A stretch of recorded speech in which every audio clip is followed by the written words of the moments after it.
much, President Yee, directors, and community. So before I begin, obviously this is really hard, and our work as a community is to figure out how to provide the best quality education to every kid in Oakland.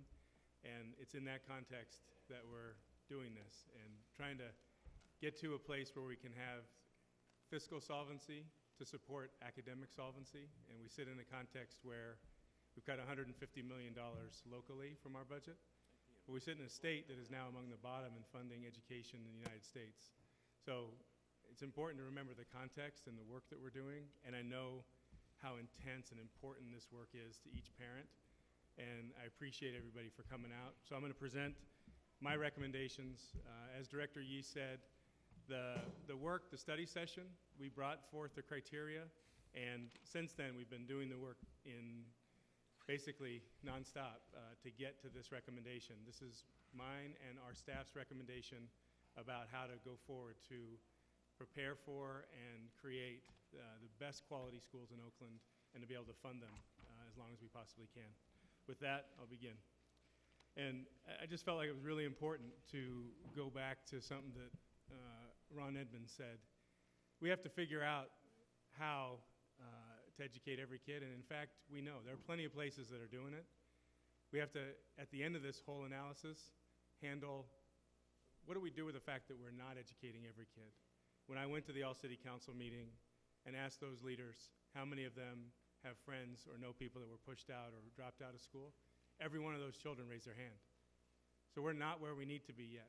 And I totally recognize that folks are here supporting their schools, but this is about our entire organization and our entire city. That said, so we're going to kind of walk through this whole presentation. I'll do it as close to 20 minutes as possible. The real reason for this, we have too many schools for the number of children we have. We have too many under-enrolled schools in this organization, in this city. And ultimately, the district does not provide a quality program with adequate services to meet student and family needs in every neighborhood. So this slide is really critical, folks.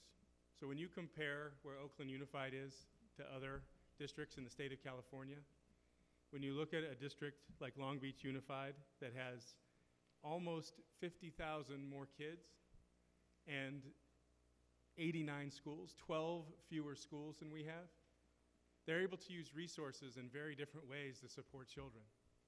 And if we had extraordinary outcomes, if we were outperforming those districts, that'd be one thing. However, when you look at where we are in terms of our academic performance, and when we have a no pass rate, and in the state of California for the high school exit exam, 17% of kids are not passing English language arts and 17% of kids are not passing mathematics. In Oakland, it's 36% across the board for both. And for African American students, 41% are not passing the 10th grade high school exit exam and 51% are not passing it in mathematics. That's not okay. So we're stretched way too thin, and we got to figure out how to better use our resources, to release them from being spread so thin, to better invest in our children. So what do we want to accomplish through this work? We have to have more kids with more high-quality school options, encourage more families to choose Oakland Public Schools, create a sustainable school district that produces results for all children, and deploy all staff money efficiently and use those savings to invest more resources. It's really straightforward. It's really, really, really hard work. So we have spent 2 years. So when I started, I'm an Oakland resident, been here for about 15 years. I knew that this was part of what the challenge was. In my interview, they were saying, how are you going to handle these problems? We're coming out of state administration, a $40 million structural deficit. How are we going to handle these big issues? Started talking about this when I started, that we have, the number of schools we have does not match the number of kids we have. We're going to have to figure this out. We've created this set of principles, guiding principles, that we would say have to guide every decision that we make. We have to really focus deeply on neighborhood schools. However, in this organization, we also have options. We've said every family deserves the right to choose. But simultaneously, we have not improved the quality of every neighborhood school. Both things have to be true. We have to have a mix of strategies to get to that. We have to increase the access. We have to make sure that there are better schools closer to every family. And increasing quality options. There are some schools that are totally constrained by physical space. They're doing great things, but also they were built at a time when the schools are built so small that they're not sustainable in this current context of funding. So these are the steps that we used. The board approved the strategic plan in June, and coming out of that, we built this criteria, which the board adopted. At the study session, we came all the way through step 4 and left that session and now have been running step 5 and step 6. So basically, really first started with this commitment to place. We said where families live and where kids are going to school, we need to prioritize place. So we said where we're most densely populated in Oakland, we most need schools. Where we have the fewest, least kids attending schools are the first place we're going to start this hard conversation. And then we're going to work through and look at the kind of programs that are there, how far kids are coming. We're going to look at where would those children go in terms of the receiving schools, and then looking at the strategic plan, really reviewing the kinds of outcomes that schools are getting. So those are all the steps that we ran. So at this point, this comes to my recommendations. People have asked, like, you just had some database and you ran a set. Where's the human part of this? You know, we have all these recommendations, but where does it really get taken into consideration what the work of the school is? I'll tell you very clearly, and the board members know this, we establish a criteria so that at every step we're weighing every single bit of information we can get about the school. And while I recognize and appreciate all of the folks that came out during that first process, you'll see that we ran the criteria, and what got produced is not impacted by one school's organizing or another school's organizing. This is about the well-being of the entire city. So we have these 6 dimensions: school closure, expansion of quality, transformation, grade configuration changes, consolidation, and campus closure. So my recommendations to the board for your consideration are that we would have 5 elementary school closures, that we would transition the number of high schools on the Castlemont and Fremont campus to 2 high schools beginning next August, one at Fremont and one at Castlemont, that we would expand the existing programs at Burkhalter and expand the existing programs at Kaiser by 2013, that we would change the grade configurations at Sobrani Park and Madison Middle School to be a pre-K-12 by August of 2013, and that we would take Far West High School, which is currently in jeopardy of losing its academy funding because it's become too small, and work in partnership with Oakland Technical High School. So that results in a total of 12 school programs. So for the closures, we're talking about 882 children across 5 elementary schools. So part of the work is figuring out how to move those children well and thoughtfully, and the special education students total 77 across these 5 schools. So our commitment then is to build a transition process for each one of these children and to be ahead of the options process. That's part of the timing. Why we've put this piece of work so early in the year is to be ahead of the typical options process so that every child would have an option before the regular options process starts. The transformation at the high schools is the work of redesigning each of those schools into a single high school program beginning next year. The quality expansion, looking at Burkhalter and Kaiser, reviewing the quality of the program. These schools represent 1 and 2 and 1 and 4 for the schools that have moved African American performance fastest in English language arts and mathematics in the last 3 years. And as we ran the criteria, the quality of the program, they're constrained almost exclusively by space. So they can't serve more kids just based on the physical environment. So the recommendation is to expand the quality. We need to figure out how would you either relocate entirely and or physically expand the space. We have examples in Oakland of quality school relocations, and we've learned a lot about how to do that well.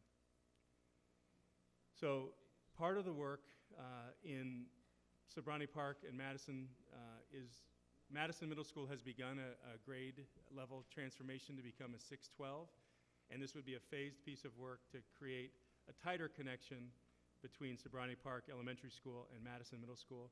They are essentially co-located on a 13-acre parcel in Sobrani Park.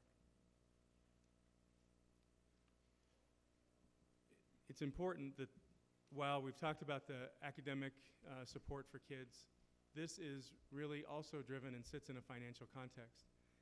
We have got to figure out how to better support our schools. We have had to create what's called a pool to support a balancing pool where we're putting more than $3 million into schools because they can't cover basic supports for kids without an additional contribution.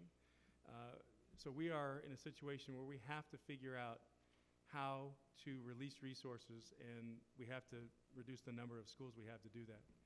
So we've taken the total unrestricted school budget and pulled out the teacher costs because we deeply believe that we need to continue to keep the teachers we have to serve the children we have.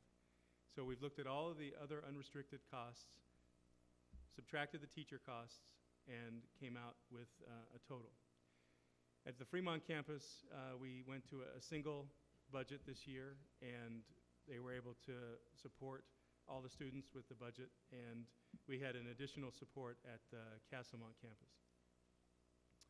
So the total fiscal results of the unrestricted is just over $2,250,000, and this is also this does not include in the total the unrestricted monies that would follow those children as well, which is approximately $1.2 million.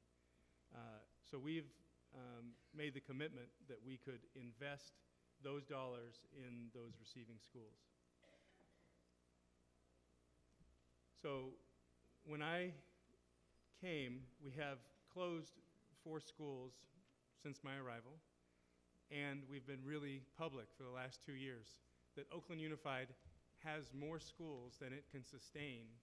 And so keeping doors open, it's also about the kinds of the support we can have inside of those schools. We have too many schools for the number of children we have in our school district.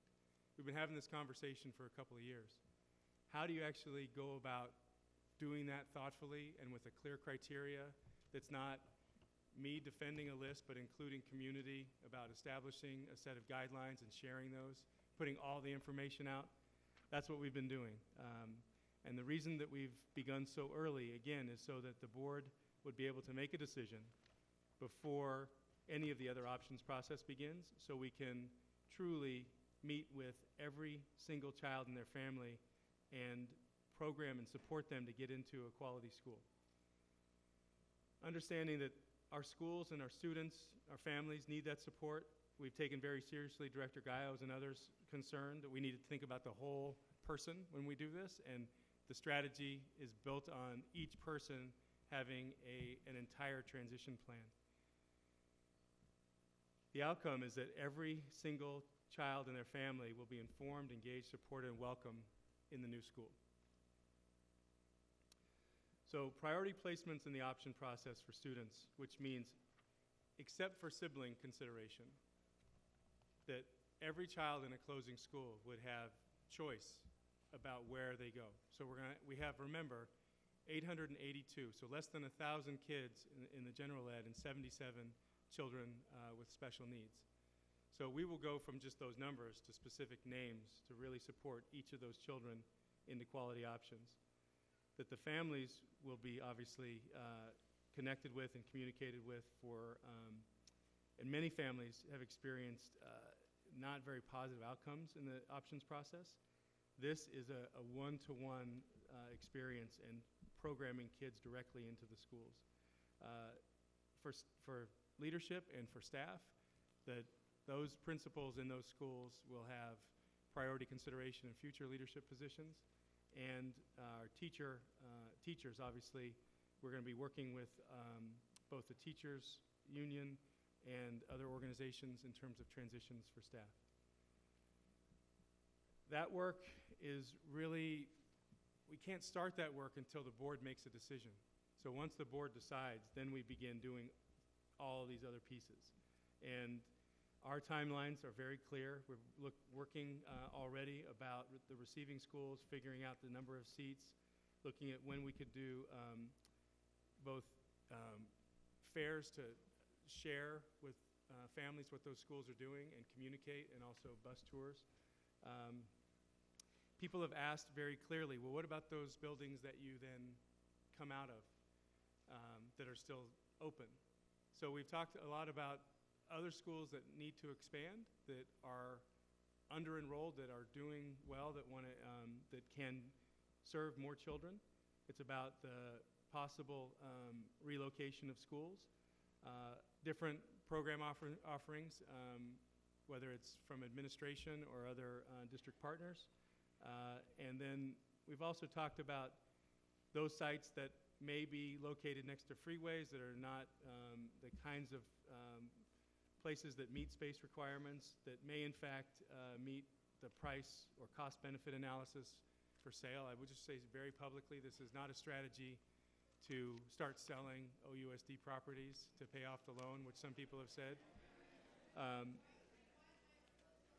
And then the other part is holding on to OUSD properties for future use. And again, my strong recommendation to the board is not to begin selling properties, because the population in Oakland both goes through different cycles, and we would be in a difficult position when the population and the school district population returns.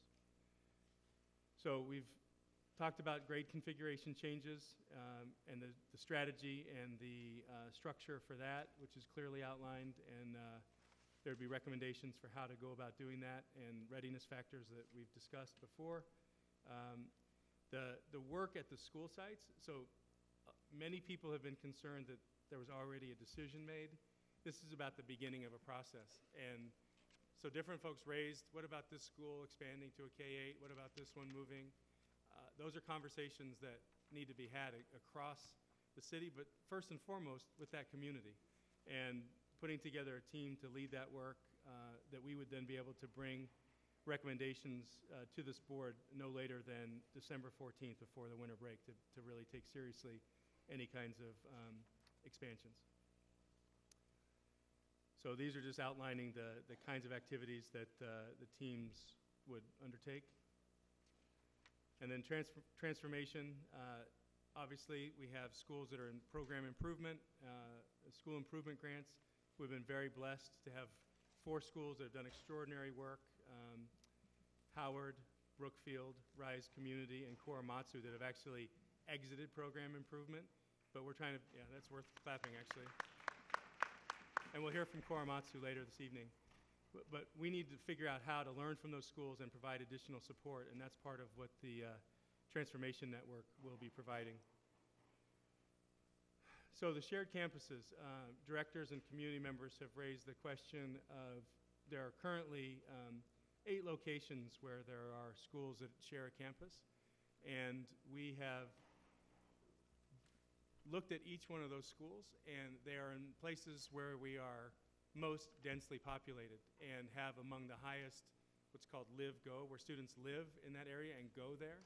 So those schools are in places where we most need schools, and we've put together a plan to develop a criteria to bring back to this board a set of recommendations beginning in January to really work on that criteria with the board and bring back between June to August a set of recommendations, application of that criteria to the restructuring for schools that share a campus.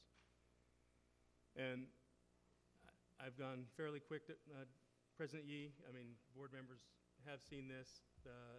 This is the first reading, so as there's public comment and as there are questions, the appendix has all of the backup detailed documentation, support for Burkhalter, and really describing the great work there, and Kaiser looking at the analysis of the numbers for relocations and beginning to outline the process we'll use.